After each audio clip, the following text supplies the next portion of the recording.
Hello friends, मैं doctor Rohit Sharma GDS dental से और मैं आपके लिए यूजफुल वीडियोस लेके आता रहता हूं। लेकिन मेरी एक छोटी सी रिक्वेस्ट है कि आप इंस्टाग्राम पे फॉलो करना ना भूलिए। तो आज का मैं जो टॉपिक लेके आया हूं वो दो चार वीडियोस का एक कंटिन्यूअस टॉपिक है, जो एक वीडियो के अंदर मेरे हिसाब से खत्म नहीं हो सकता था। वो है कि आप जब अपना डेंटल क्लिनिक बनाएंगे तो आपका पैसा कितना खर्च होगा और उस पैसे को आपको किस किस चीज के अंदर इस्तेमाल करना होगा ताकि आपका जो बजट है वो उसी बजट में खत्म हो जाए। ऐसा ना हो कि आपने 10 लाख का बजट लेके चले थे और वो बजट 15 लाख हो गया, या आप 10 लाख का लेके चले थे कि कुछ चीजें आ गई और कुछ चीजें छूट गई। ऐसा ना हो। तो आपको अपने जो ये पैसा है उसको प्रायरली प्री बजट करना है कि किस चीज पे कितना एलोकेट करना है। और हम सबकी जो कंडीशन है वो डिफरेंट होती है। हो सकता है कि मैं 5 लाख रुपए अफोर्ड कर सकता हूँ और आप 50 लाख कर सकते हो, या वाइस वर्सा भी हो सकता है। हो सकता है कि मैं दिल्ली जैसे शहर के अंदर बैठा हूँ और आप एक रूरल में ये वीडियो देख रहे हो, और या फिर वाइस वर्सा भी हो सकता है। तो हर किसी की कंडीशन अलग है। किसी ने लोन पे लेके क्लिनिक करना है, किसी ने पिताजी के पैसे ही बहुत है, किसी ने रेंट पे करना है, किसी के पास अपनी प्रॉपर्टी है, किसी ने पूरी भरी मार्केट में करना है और किसी ने रूरल की एक छोटी सी दुकानों के अंदर करना है। तो हर किसी की अपनी कंडीशन है, अपनी फाइनेंशियल कंडीशन है, अपने गोल्स है और अपने एम्स है।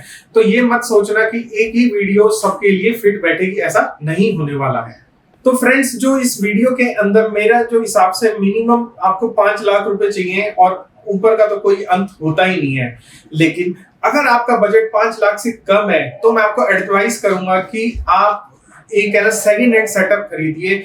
आप फर्स्ट हैंड के ऊपर ना जाइए। और जो ये मेरी वीडियो है वो फर्स्ट हैंड सेटअप के लिए है कि आपको कितने रुपए किस चीज के ऊपर लगाने को मिल सकते हैं। मैं ओवरऑल एक व्यू देना चाहूंगा कि आपको कि एक चीज पे कितने रुपए स्पेंड हो सकते हैं, मैक्सिमम टू मैक्सिमम और मिनिमम टू मिनिमम कितना हो सकता है, ताकि आप अपना बजट उसी हिसाब से डिफाइन कर ले। बीच बीच में अपनी टिप्स एंड ट्रिक्स भी देता रहूंगा कि मेरे को इस बजट इस चीज के ऊपर इतने रुपए आप स्पेंड करोगे, अपने आप को इतना लिमिट करोगे तो ज्यादा अच्छा है। और इन सारी बातों को जानने के लिए वीडियो को एंड तक देखिए। मैं अपने तीनों क्लिनिक को भी अलग अलग छोटी छोटी क्लिप्स के अंदर दिखाऊंगा कि मेरा तीनों क्लिनिक के अंदर कितने रुपए लगे हुए हैं, और ऐसा क्लिनिक आपने बनाना है तो आप कितने रुपए आज के टाइम में एक्सपेक्ट कर सकते हैं। तो हमारा जो फर्स्ट पॉइंट है वो है प्रॉपर्टी। दोस्तों, प्रॉपर्टी ही एक फर्स्ट चीज है जो आपने सबसे पहले लुक करनी है, चाहे वो अपनी है, चाहे वो रेंट के ऊपर है, चाहे आपने बाय करनी है। तो जो भी मैं अभी फिलहाल जो मैं बजट की बातें बता रहा था, ये प्रॉपर्टी से अलग की बातें हैं। यानी जो प्रॉपर्टी के ऊपर जो खर्च होगा वो आपने डिसाइड करना है। जैसे अगर मान लेते हैं आप रेंट पे ले रहे हैं तो आपको जो आपका मालिक है वो 3 महीने का एडवांस मांगेगा और आपको 10% का इंक्रीमेंट करने के लिए भी बोलेगा हर साल। तो दोस्तों, जब अगर आप रेंट पे ले रहे तो याद रखना आपने मकान मालिक से पहले ही बात कर लेनी है कि आप 5% से ज्यादा हर साल इंक्रीमेंट नहीं दे सकते हैं और 2 साल पे ही 5% बढ़ाएंगे, नहीं तो उस मकान मालिक को छोड़ दो। नहीं तो हर साल आपका 1 साल में क्लिनिक है ना पैरों पे भी नहीं खड़ा होगा और वो अपना किराया 10% बढ़ा देगा। ऐसी गलती बिल्कुल ना करना पहले से ही। और मिनिमम 5 साल का बॉन्ड उससे साइन करा लेना कि आप 5 साल से पहले खाली नहीं करने वाले हो। क्योंकि कई बार ऐसा भी हो जाता है कि मकान मालिक का कोई और प्लान बन जाए, आपके 2 साल फिर बिल्कुल बेकार हो जाएंगे अगर आपने उस जगह को छोड़ दिया तो इन बातों का ध्यान रखना। और अगर आपकी अपनी प्रॉपर्टी है तो बहुत अच्छी बात है, आप रेंट जैसे खर्चे से बच जाएंगे। लेकिन कई बार अपनी प्रॉपर्टी ऐसी जगह होती है जो कि मार्केट एरिया नहीं होता, वहां पर आवाजाही नहीं होती।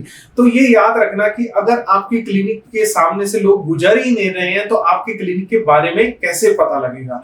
वो जमाना चला गया कि जब लोगों को है ना एक गांव में या एक शहर के अंदर एक डॉक्टर आता तो डॉक्टर ढूंढ ढूंढ के पहुंच जाते थे। आज के टाइम में हर गली में हर अच्छे एरिया के अंदर एक क्लिनिक है। अगर दिल्ली जैसे मेट्रोपॉलिटन सिटी के अंदर तो एक सेक्टर के अंदर जो 1 किलोमीटर बाय 1 किलोमीटर है उसके अंदर 25 क्लिनिक है। तो वो एक ऐसी जगह पे क्यों आपके पास आएगा जब उसके घर के बगल पे ही क्लिनिक है। तो आपने लोकेशन को भी इंपॉर्टेंस देनी है। उस लालच मत करना कि भाई मेरा घर एक गली के अंदर है, मैं उसी के नीचे कर लूंगा। अगर दिखेगा नहीं तो बिकेगा नहीं। आपको कॉन्स्टेंटली मार्केटिंग के ऊपर पैसा खर्च करना पड़ेगा। आप स्टार्टिंग के अंदर अपना क्लिनिक मेन रोड पे किराए पे ले सकते हो और जब वो चल जाए तो अपनी प्रॉपर्टी में शिफ्ट कर सकते हो, ये चलेगा। लेकिन स्टार्टिंग में तो आपको पेशेंट को खरीदने, आपको बुलाना है, तभी आपके क्लिनिक को बूस्ट मिलेगा। प्रॉपर्टी की बात के खर्चे को आप सेपरेट कर लेना, जो मैं बताने वाला हूं। तो आप देखते हैं कि आप एक अपने बजट के अंदर कैसे कैसे उस चीज को, खर्चे को डिवाइड कर सकते हैं। तो जो हमारा सेकंड पॉइंट है वो है इक्विपमेंट्स का, डेंटल इक्विपमेंट्स का। तो फ्रेंड्स, जो डेंटल इक्विपमेंट्स है उसका जो खर्चा है वो 50% तक ही लिमिट होना चाहिए आपके बजट का। ऐसा नहीं होना चाहिए कि आपने जो इक्विपमेंट है उसके अंदर, अगर सपोज आपका 5 लाख बजट है तो वो 2.5 लाख में ही आपने इक्विपमेंट्स खरीदने हैं। अगर 10 लाख है तो अपने 5 लाख में ही इक्विपमेंट्स खरीदने हैं। 20 लाख है तो 10 लाख में खरीदने हैं। लेकिन ऐसा नहीं होना चाहिए आपका बजट 10 लाख था और आपने 8 लाख के इक्विपमेंट्स खरीद लिए। क्योंकि आपने, मान लेते हैं कि मेरा एक फ्रेंड है, उसने क्या गलती कर रखी थी, उसने एक फ्लैट किराए पे लिया, उसने 2.5 लाख रुपए की नेटस की चेयर लगाई, लेकिन उसके पास उसने एक बोर्ड रद्दी सा लगा दिया बाहर जिसमें लाइट भी नहीं जलती थी। तो वो एक मिस प्रपोर्शन है। पेशेंट को नहीं पता, वो 2.5 लाख की चेयर के ऊपर बैठा है, लेकिन उसको ये पता है ये बोर्ड महंगा वाला है, ये जो सोफे हैं ये महंगे वाले हैं। तो आपने इंटीरियर को भी इक्वली इंपॉर्टेंस देना है, उस बोर्ड को जो बाहर पेशेंट देख रहा है उसको भी इक्वली इंपॉर्टेंस देनी है। अपने अरमान अभी फिलहाल के लिए सोच के थोड़े जेब में डाल लीजिए कि आपने महंगी से महंगे इक्विपमेंट्स लेने हैं, हुफ रेडी के लेने हैं। आपने बजट के लिए, आपके पास बजट है तो आप कुछ भी खरीदिए, लेकिन नहीं है तो आप डिसाइड कर लीजिए। मेरा आपको एडवाइस यही है कि वो इक्विपमेंट का जो खर्चा है वो 50% से ज्यादा नहीं होना चाहिए। तो अब देख लेते हैं मोटा मोटा आपके इक्विपमेंट्स आपने कौन कौन से बाय करने होते हैं और वो कितने कितने रुपए के आते हैं। तो जो फर्स्ट चीज जो हमारे दिमाग में आती है इक्विपमेंट्स, हमारी डेंटल चेयर। जो हमारी डेंटल चेयर है वो आपको डिफरेंट डिफरेंट कंपनीज की, डिफरेंट डिफरेंट मैन्युफैक्चरिंग कंट्रीज के अकॉर्डिंगली मिल जाएंगी। जैसे अगर आप इंडियन मैन्युफैक्चरिंग का देखते हैं तो आपको नियर अबाउट 70,000 से एक इलेक्ट्रॉनिक डेंटल चेयर स्टार्ट हो जाती है। और अगर आप हाई फाई भी, जैसे मानो ऑस्टियम की चेयर आप ले रहे हैं, तो हो सकता है 10-12 लाख रुपए से आपकी ऊपर की चली जाए। तो आपने बजट अपने बजट के हिसाब से देखना है। किसी का बजट ऑस्टियम की चेयर लेने के लिए हो सकता है और किसी का मान लेते हैं कि 70,000 रुपए की चेयर लेने के लिए हो सकता है। मेरा मानना क्या है कि पेशेंट को नहीं पता वो चेयर कितने रुपए की है, तो उसके ऊपर ज्यादा स्पेंड करने की जरूरत नहीं है। आपने पैसा स्पेंड करना है तो डिफरेंट इक्विपमेंट्स पे खरीदिए, लेकिन आप इस चीज के ऊपर स्पेंड ज्यादा मत करिए। आपकी प्रैक्टिस एक बार रनिंग में आ जाए, आपको लगता है कि आपके पास पेइंग क्लाइंट है, तो then you can buy an expensive dental chair. Next जो मोटा खर्चा होता है आज के टाइम में डेंटल क्लिनिक का, होता है आरबीजी का। जो आरबीजी आज के टाइम में प्रेजेंट आरबीजी है, जब मैं आज से 2 साल पहले तो सिर्फ एक ही मॉडल हुआ करते थे, कोडेक का, वाटेक का, जो 1.5 लाख रुपए के आसपास के आते थे। लेकिन अब चीपर वर्जन्स भी अवेलेबल है मार्केट में। इवन मैं फेसबुक पे देख रहा था कोई 50,000 का भी आरबीजी अवेलेबल है। तो आप अपने बजट के हिसाब से देखना चाहते हैं, लेकिन मैं जो ज्यादातर आज के टाइम में भी यूज हो रहे हैं वो वाटेक या केयरस्टीम, कोडेक के ही यूज हो रहे हैं। तो अगर आपका बजट अलाउ करता है तो इन पे जाइए। और अगर, क्योंकि जो वुड पैकर है जैसे 80,000 का है, नैनोपिक्स है, ये भी इतने रुपए के आसपास के, इनके लॉन्ग टर्म रिव्यूज नहीं है। अभी 5 साल में नहीं पता इनकी गेम कैसी होने वाली है। तो जैसा बजट है वैसा आप इक्विपमेंट चूज करिए। फिर इसके लिए आपको एक कंप्यूटर भी चाहिएगा। अगर आप लैपटॉप लेते हैं तो 30-40 हजार रुपए इस चीज के लिए भी आप सेपरेट कर लेना। फिर आता है एक्सरे। एक्सरे अब आपको मार्केट में 2 तरीके के मिलेंगे, एक एसी, एक DC. AC alternating current, DC. DC में जो हमारा बेनिफिट क्या होता है कि इसके अंदर रेडिएशन कम होती है, क्योंकि आपने डेली एक्सरेज लेने हैं तो हम चाहते हैं कि हमको रेडिएशन से कम एक्सपोज होना पड़े। तो DC x-rays are better but they are costly. वो 70-80 हजार रुपए से स्टार्ट होंगे, चाहे वो पोर्टेबल है चाहे वो वॉल माउंटेड है। लेकिन अगर आपका बजट कम है तो फिलहाल के लिए आप एसी एक्सरेज ले सकते हैं, जो 20-25 हजार रुपए के आसपास आपको मिल जाएंगे। लेड एप्रन के साथ आप उनको यूज कर सकते हैं, they work perfectly fine. Next expenditure आपका कंप्रेसर का आता है। कंप्रेसर आपने ऑयल फ्री ही लेना है, ऑयल वाला लेने का आज के टाइम में कोई पॉइंट नहीं है। वो ये चाइनीज वन आपको 10-12 हजार रुपए के अंदर मिल जाते हैं, लेकिन उनसे ये पूछ लेना कि जो उसका हेड है वो एक अच्छी क्वालिटी का होना चाहिए। कंप्रेसर खराब हो जाता है तो वो सारा काम रुक जाता है।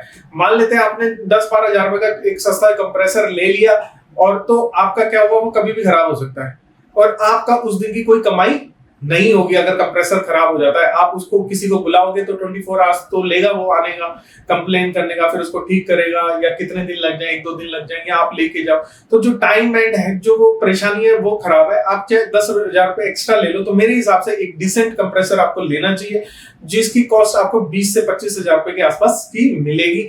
ये एक डिसेंट एक्सरे होते हैं, एक नाइस बिल्ड होते हैं और दे हैव लॉन्ग लाइफ, 10 साल के आसपास चलते हैं। नेक्स्ट जो खर्चा आ सकता है वो आ सकता है सक्शन का। अगर आपका बजट बहुत लिमिटेड है, 5 लाख या 5 लाख से नीचे का है, तो आपने अभी फिलहाल के लिए मोटराइज सेक्शन छोड़ दीजिए। जो एक्स्ट्रा बर्डन होगा 20-25 हजार रुपए का मिनिमम, और डर जैसी सेक्शन तो 55 हजार रुपए से स्टार्ट है। तो आप इनको अभी बजट है आपका 10 लाख या 10 लाख से अबव है तो आप सेक्शन जरूर लें। Motorise section are very necessary to give a quality treatment, तो वो आप अपनी चॉइस के हिसाब से ले सकते हैं।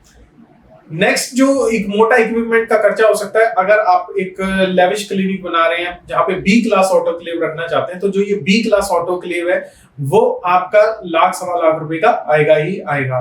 तो आपका ये एक एडिशनल खर्चा है। और अगर आपका बजट लिमिटेड है तो कुकर टाइप का आप ऑटोक्लेव खरीद दीजिए, ये भी वर्क फाइन करता है।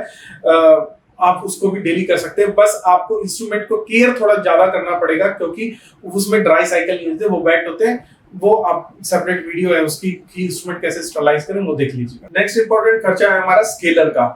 स्केलर हमारा जो है वो आपका अगेन 8-9 हजार रुपए से चालू होता है, 50-50 हजार रुपए तक के आते हैं। मेरे हिसाब से तो वुड पैकर के भी अच्छा वर्क कर रहे हैं मेरे क्लिनिक के अंदर, लेकिन आपने एंडो पर्पस के लिए भी यूज करना है तो then this scalers are costly. तो वुड पैकर का आप D600 ले सकते हैं जो 35,000 का भी endo tips and general tips के साथ आता है, दैट वर्क परफेक्टली फाइन। लेकिन बजट तंग है तो 8-9 हजार से स्टार्ट कर लीजिए। एंडो की टिप्स ले लीजिए, वो बहुत धीरे काम करती है लेकिन करती हैं।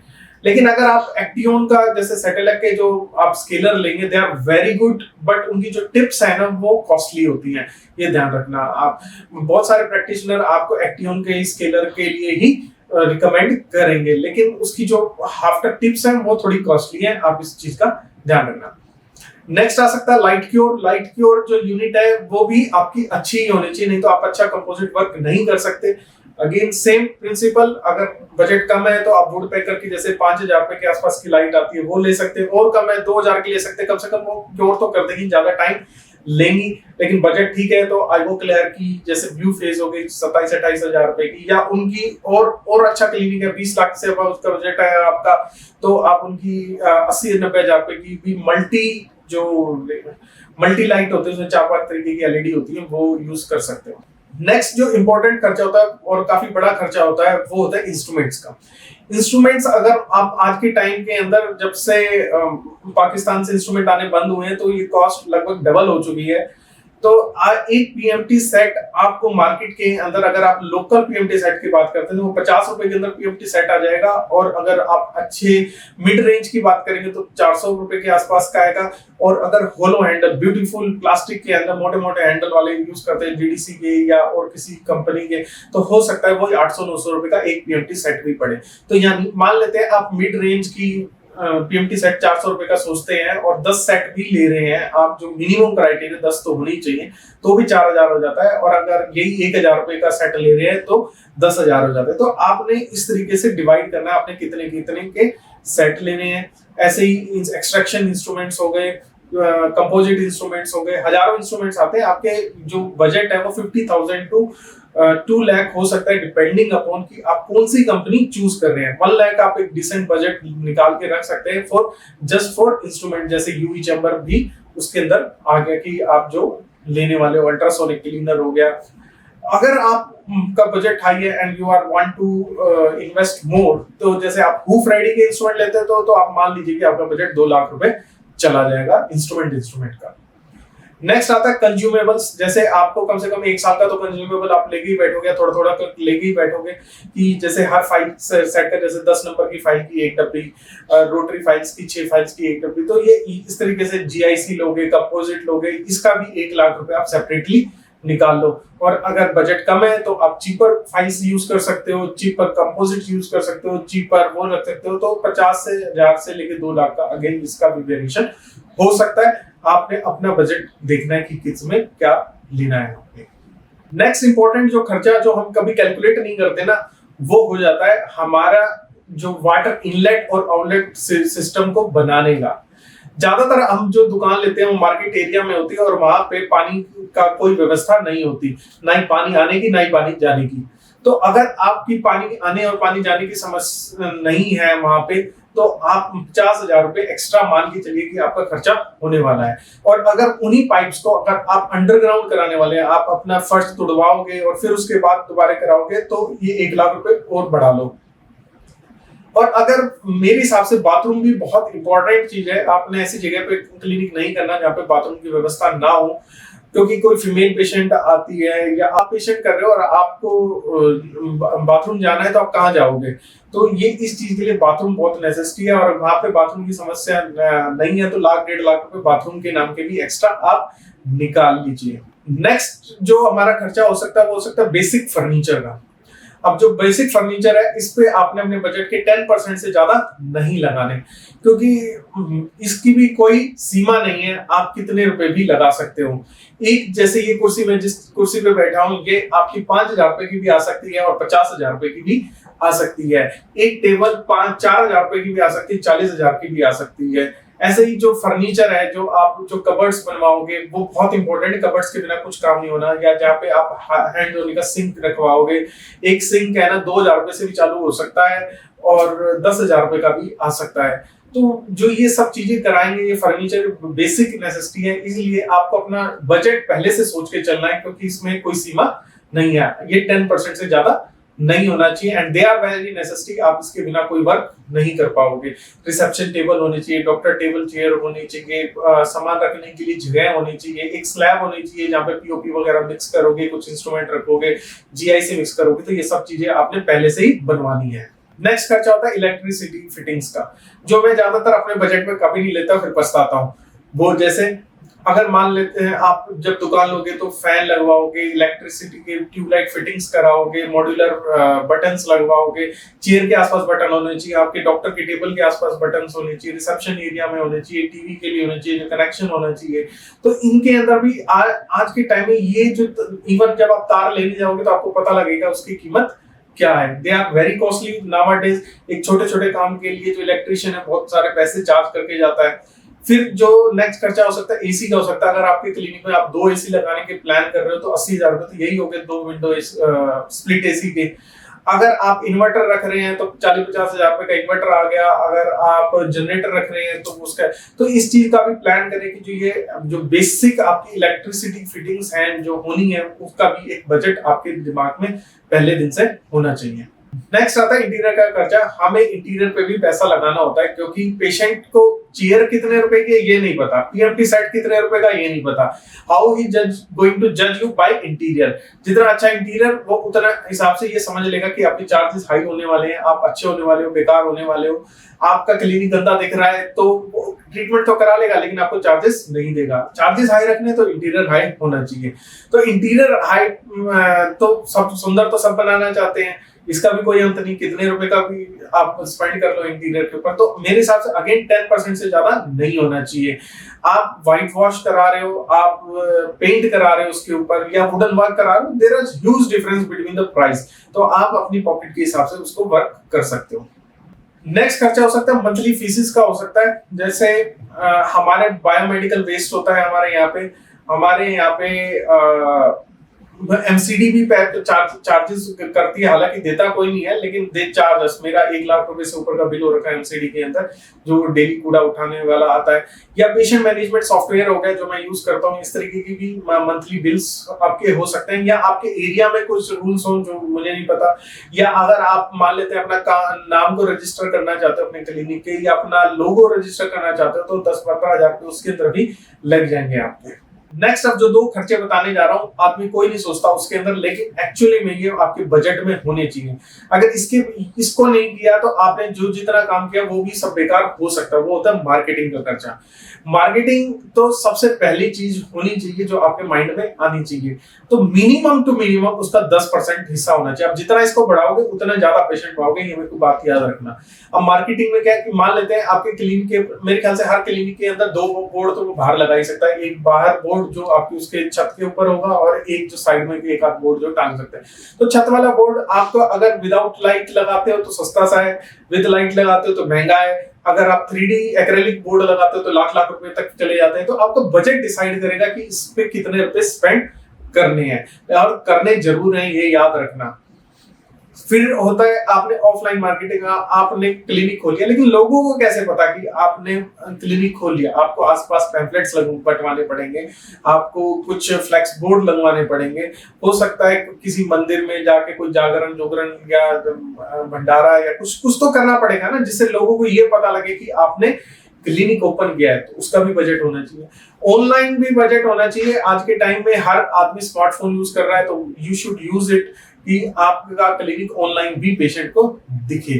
तो इन सब का बजट मिनिमम टू मिनिमम 10% होना चाहिए, जो ज्यादातर हम लोग भूल जाते हैं। एंड यू हैव टू, आप सेपरेट रख लो इस बजट को, नहीं तो आपको क्लिनिक में इनिशियल पेशेंट फ्लो को लाने में दिक्कत होगी। नेक्स्ट थिंग आती है पेरोल्स, मतलब कि हम जब क्लिनिक ओपन करते हैं तो हम सारा पैसा लगा देते हैं उसके अंदर, फिर हमारे पास स्टाफ को हायर करने के लिए पैसा नहीं होता, रिटेन करने के लिए पैसा नहीं हो सकता। किसी की किस्मत अच्छी होती है तो उसका क्लिनिक पहले दिन से बहुत प्रॉफिटेबल चलता है, लेकिन मेरे जैसी किस्मत है जिसकी किस्मत अच्छी नहीं थी, तो उसके पास पैसा नहीं है उसको पैसे देने के लिए। मुझे आज भी याद है कि मैं ये सोचा करता था अपने स्टार्टिंग डेज में कि इस महीने में असिस्टेंट नहीं रखता, मेरे 5,000 रुपए बच जाएंगे, लेकिन आपने ऐसा नहीं करना। You should have budget for that assistant. अगर आप हाई फाई क्लिनिक करना चाह रहे हैं तो आपके पास पहले से एसोसिएट डेंटिस्ट होने चाहिए। अगर वो नहीं दिखेंगे तो वो पैसा क्यों देगा आपको? तो उनकी सैलरीज भी 6-6 मंथ की एटलीस्ट आप लोगों के पास जेब में पहले से होनी चाहिए, तभी आप एक सक्सेसफुल डेंटल क्लिनिक रन कर पाएंगे। दोस्तों, मैं जितने पॉइंट्स रिकॉल कर सकता था एक डेंटल क्लिनिक को ओपन करने के लिए जो जरूरी होने चाहिए, जिस चीज के लिए बजट आपको रखना चाहिए, जिसको डिस्ट्रीब्यूट करना चाहिए, वो मैंने आपको बता दिया है। आप इन सारे पॉइंट्स को एक कॉपी पे लिख लीजिए, अपना अपना बजट उसके अंदर डिफाइन कर लीजिए कि भी मैंने इसमें इतना पैसा लगाना है, इसमें इतना लगाना है, इसमें इतना लगाना है। तो बाकी जो मैंने अपने 3 क्लिनिक के लिए भी, तीनों क्लिनिक की छोटी छोटी क्लिप्स बना रखी हैं, ताकि उसमें मैं आपको बता सकूं कि किस क्लिनिक में कितना पैसा लगा हुआ है और कैसे कैसे आप भी कुछ एक आध आइडिया अगर चुरा सके तो चुरा लीजिए, तो अच्छा होगा। और अगर आपको ये वीडियो अच्छी लगी हो तो जरूर लाइक सब्सक्राइब जरूर करना, और इन्हीं से मेरी को मोटिवेशन मिलती है ताकि मैं और नई वीडियोस बना सकूं। Thank you for watching, please subscribe our channel for watching other useful videos. Thank you.